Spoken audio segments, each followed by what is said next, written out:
बहुत ही जल्द नवरात्रि समाप्त होने वाले हैं। नवरात्रों की स्थापना करते समय हम घट स्थापना करते हैं, कलश की स्थापना करते हैं, अखंड ज्योत जलाते हैं। कलश के अंदर सुपारी, सिक्का, कमलगट्टा ये सब कुछ डालते हैं, जौ बोते हैं। लेकिन जब हम नवरात्रि उठाते हैं, जब उनका विसर्जन करते हैं, तो उस टाइम पर हमें किस तरह से करना चाहिए और किस तरह से उन सारे सामानों का करना चाहिए। मतलब कि जैसे कलश का जल है उसका क्या करें, कलश का क्या करें, दीप जो हमने अखंड ज्योत जलाई है उसका क्या करें, या फिर जो भी सामान हमने पूजा पाठ में अक्षत वगैरह, चावल, नारियल रखे हैं उनका क्या करें।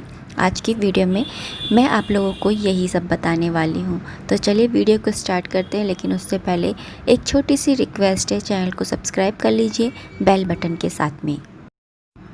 तो सबसे पहले जानते हैं कि जो कलश स्थापना करिए उस जल का हम क्या करें। कलश के अंदर जो जल है उस जल को लेकर के और पूरे घर के अंदर छिड़काव सा कर दीजिए, छींटे छींटे लगा दीजिए सब जगह।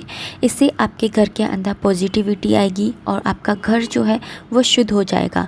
और फिर जो बाकी का जल बचेगा उस जल को आप अपने घर की में जितने भी प्लांट्स हैं उस प्लांट के अंदर थोड़ा थोड़ा करके डाल दीजिए। इस तरह से आपको उस जल का उपयोग करना है।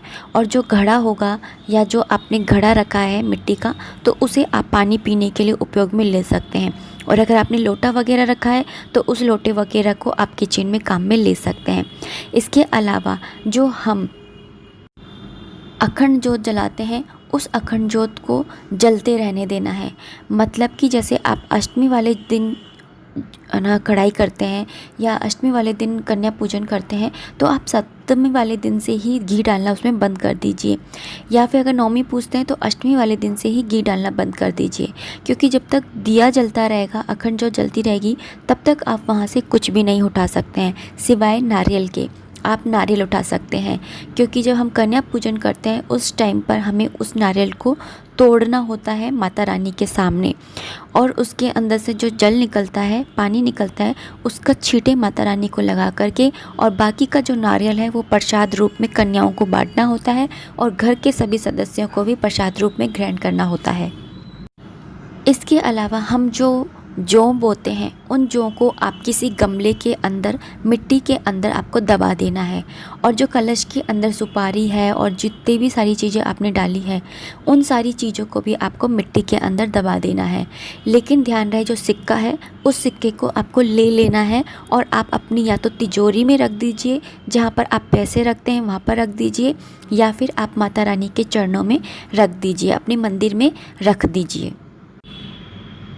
कलश स्थापना करते समय हम उसके नीचे अष्टदल बनाते हैं और जब अखंड ज्योत जलाते हैं उसके नीचे भी हम चावल रखते हैं। तो उन चावलों को आप घर के अंदर, किचन के अंदर रख सकते हैं और उनका खाने में, मतलब चावल बना करके और फिर पूरे घर में प्रसाद रूप में खा सकते हैं। लेकिन जो आपने नवग्रह के अंदर मूंग दाल है, चावल है, लौंग वगैरह जो भी आपने चीज़ें रखी हैं उनको आप खा नहीं सकते हैं प्रसाद रूप में। उन्हें आपको मिट्टी के अंदर जो गमला होता है उसके अंदर दबा देना है, या फिर आपके पास में कोई गार्डन है तो आप उसमें दबा सकते हैं। आपके घर के अंदर ही होना चाहिए लेकिन वो, तो उसमें आप दबा सकते हैं। रानी की जो तस्वीर है, माता रानी की जो तस्वीर आपने स्थापित की थी, उस तस्वीर को आप अपने मंदिर में उठा करके रख सकते हैं। और जो छोटे से गणेश जी आपने सुपारी के बनाए होते हैं, जिसके ऊपर कलार डोरा लपेट करके, तो उसे भी आप मंदिर में रख सकते हैं। और जितनी भी आप पूजा करेंगे साल भर, उस गणेश जी महाराज को आप सबसे पहले स्थापित करके और पूजा कर सकते हैं। चौकी पर जो लाल कपड़ा बिछाया था उस लाल कपड़े को भी आप उठाकर रख लीजिए, और जब भी कोई भी पूजा पाठ का काम हो तो आप उस कपड़े का उपयोग कर सकते हैं। और अगर आप उस कपड़े का उपयोग नहीं करना चाहते हैं तो आप उस कपड़े को मंदिर के अंदर बिछा सकते हैं, या फिर आप उस कपड़े के अंदर आपकी जो भी स्पिरिचुअल किताबें होती हैं, जैसे कि रामायण है या भागवत गीता है, या फिर तो उसको आप लपेट करके रख सकते हैं। और अगर आप घर के अंदर विसर्जन की सोच करके और मिट्टी की मूर्त लाए हैं तो उसको भी आप, जैसे हमने गणेश जी की मूर्ति को मिट्टी के अंदर दबाया था गमले के अंदर या फिर गार्डन में, तो इसी तरह से आप दबा सकते हैं। मिट्टी बहुत ही ज़्यादा शुभ होती है, पवित्र होती है। मिट्टी यानी कि अर्थ एलिमेंट, मतलब कि हम 5 तत्वों से मिलकर बने होते हैं। इसके अंदर जो पृथ्वी तत्व होता है वो बहुत ही ज़्यादा सहनशील होता है। इसके अंदर आप कुछ भी अगर गड्ढा खोद करके और डालते हैं तो जो अर्थ एलिमेंट होता है वो सब कुछ सहन करता है। तो इसलिए उसके अंदर हम कोई भी ऐसी चीज़ें होती हैं तो उसका विसर्जन हम मिट्टी के अंदर कर सकते हैं। और जो कलश के ऊपर नारियल होता है, मैंने आपको बोला था कि माता रानी के आगे ना उसको फोड़ते हैं, छींटे लगाकर और कन्याओं में बांटते हैं और ख़ुद भी खाते हैं।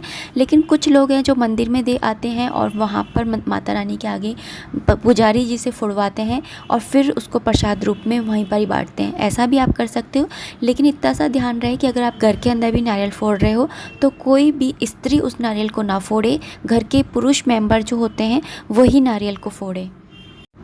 तो ये थी नवरात्रि को उठाने की संपूर्ण विधि। जो भी मैं करती हूँ वही मैंने आप लोगों को बताया है। मैं इसी तरह से नवरात्रि जब करती हूँ तो उनको, जब नवरात्रों को उठाती हूँ तो इसी तरह से उन सारे सामानों का उपयोग करती हूँ। मैं कभी भी पानी के अंदर किसी भी चीज़ को प्रवाहित नहीं करती हूँ, इससे पानी तो पॉल्यूट होता ही है, साथ ही ये सही भी नहीं है। कहीं ना कहीं हम अपना जो जल तत्व होता है उसको ख़राब कर रहे होते हैं। इसलिए कभी भी पानी के अंदर कुछ भी प्रवाहित मत करिए। और मैं तो इसी तरह से करती हूँ, तो आप भी इस तरह से कर सकते हैं, या फिर आप किस तरह से करते हैं वो भी आप मेरे साथ में शेयर कर सकते हैं। तो चलिए मिलते हैं नेक्स्ट वीडियो में। टिल देन बाय बाय, जय माता दी।